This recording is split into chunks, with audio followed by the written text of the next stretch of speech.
today I have 3 scary stories from Reddit to go along with the drawing. I'll read what the name is and who wrote it before letting the story play out. Enjoy! Number 1 is My GPS is Acting Weird by You, Donovan 221. I'm probably going to hell. That's really all there is to say about that. Kids, if you're reading this, please never drink and drive. That's what got me into this predicament. I'm a loser. A loser who couldn't get control over his emotions, and a young couple is who paid the price for it. I mean, sure, I was dealing with a lot at the time of the accident. Caught my wife having an affair, lost the kids after the violent outburst that followed. Hell, I was probably going to lose my job too, after having to sit in county for a week. All I wanted was to go for a drive. A nice, intoxicated drive where I could relax and take my mind off things. I even stuck to the back roads to avoid the boys in blue.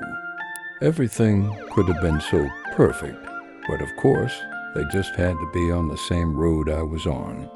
I just had to have been turned around in the seat, grabbing around in the back for a new can of Miller Lite. Thank God the blinding headlights of the oncoming vehicle snapped me back to reality, at least enough for me to swerve and not get myself killed. Even so, our 2 cars connected and sent me into a tailspin that tossed me to the shoulder of the road like a toy. I knew someone was dead. Their car had been crumpled, and the back end of mine looked no better. The dark road was still, ominous almost, and the drip, drip, drip sound from their vehicle told me everything I needed to know. As if responding to my thoughts, the car burst into flames, erupting into an inferno as black smoke shook the leaves on the tree limbs above. There were no screams, but I swear I heard them in my head. The agonizing cries of a human being burned alive. You want to know what I did? I put my car in drive and limped away from the shoulder, praying to God my car wouldn't shit out on me on the way home. I had no idea where I was. All I knew was I needed to get away from there as soon as possible. At the first stop sign, I put in the directions to my house and, expectedly, was told to perform a U-turn and head back the way I came. Reluctantly, I did as I was told. It being so late at night, when I approached the burning vehicle, I wasn't all that surprised to find that no one else was on the scene. What did surprise me was the chime that came from my GPS. You have reached your destination, in that robotic, emotionless voice. Obviously, there had been some sort of mistake or glitch in the system. Once again, I put in the directions to my home, and instead of getting them, the chime came again. You have reached your destination. I tried multiple times to get new directions. To the hospital, to a gas station, hell, maybe even to the next state over. Each time my phone kept me trapped at the scene of the accident. I'd tried one final time putting in the directions to my home, and as if a sign from God, my car died. Right there in the middle of the road. I smashed my head against the steering wheel, feeling a hopeless sensation begin to form in my heart. When I raised my head, a new feeling arose. A feeling of dread, horror, and fear, all combined into one.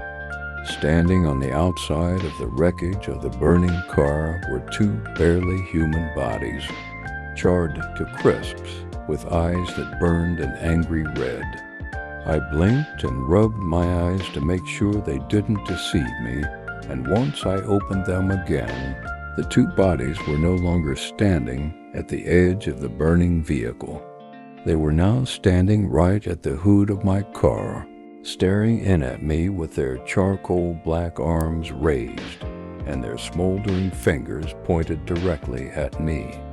My phone chimed again. You have reached your final destination. Number 2 is the government has deemed everyone under the age of 18 unborn by you, trash_tia. When it was first announced, my mom tried to send my brother and me away. Our elderly are our most precious population. Our 70-year-old president announced via public broadcast. That is why, effective immediately, all individuals under the age of 18 will be designated as unborn and will be subject to compulsory organ donation for those in need. The broadcast was cut halfway through him outlining a yearly lottery, where every child under the age of 18 would be put into a draw. Adulthood is when we decide, the president told our horrified nation, if your children deserve to be born. You're going to stay with Grandma, Mom told the two of us, ushering us into the car. But we weren't the only ones trying to escape. The roads were packed with cars, families trying to run. We got as far as the Canada border before Mom was tackled to the ground, a gun pointed at her. Freddie tried to run and was caught, dragged to his feet. As unborns, we were stripped of our rights. I pretended not to see the man's sickening smile when he pulled the trigger. The guard's lips found my ear, more of a breathy laugh. That includes parents attempting to evade the rules, kid. My brother and I were delivered back home in a police cruiser to find Dad hanging from the ceiling fan. Dad wasn't allowed a funeral, and as unborns, Freddie and I wouldn't have legal ownership of our parents' bodies until 18, until we were deemed born. My first lottery was in March. Spring, the days were warmer, and the sun felt nice on my skin. After my failed attempt to die on my own terms, I was pulled from the tub by the house mother, dressed in white according to the rules, and taken to the town square. There, I was shoved into the other kids standing in 2 clinical lines, girls in dresses and boys in pants. Freddie stood at the back, head bowed, his eyes glued to the ground. We had already said our goodbyes the night before. Nora Fleetwood. A man in a suit held up a folded piece of paper with my name. Maybe I should have dug the razor in a little deeper. I didn't speak, didn't scream, when rough hands grabbed me and pulled me to the front. The crowd of kids were forced to clap, forced to be happy I was about to be revoked of my born status. Thank you, the woman smiled widely at me. Thank you for your sacrifice and your willingness to give back to our nation's elders. Freddie didn't call out my name. He stayed still, frozen, but when I was herded away, I heard him, Nora.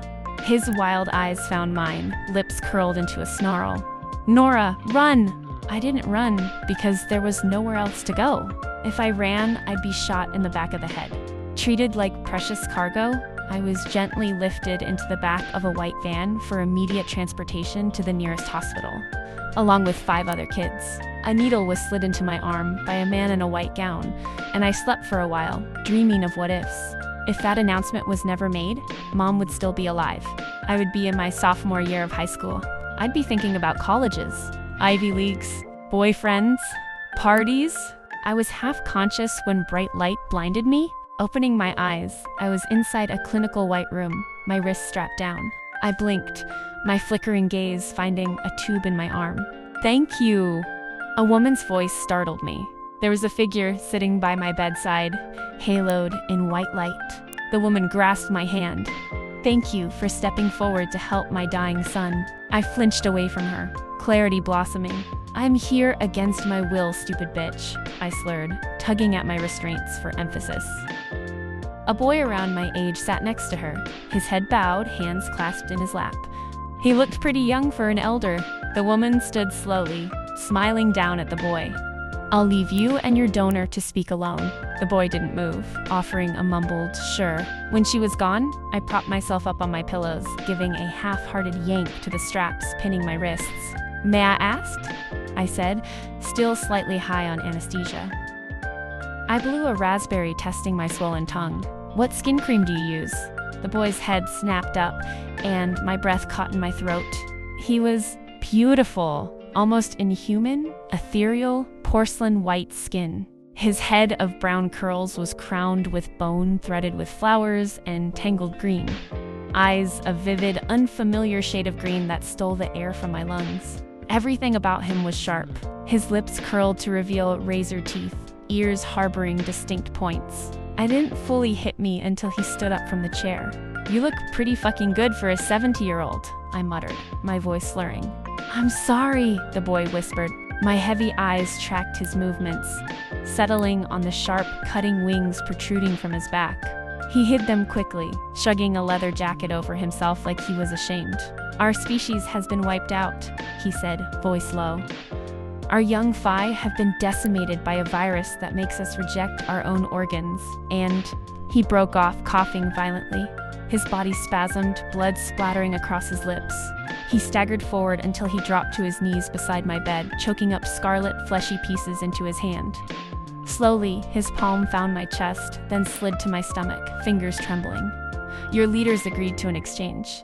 His lips curled into a smile as my heart began to pound beneath his touch.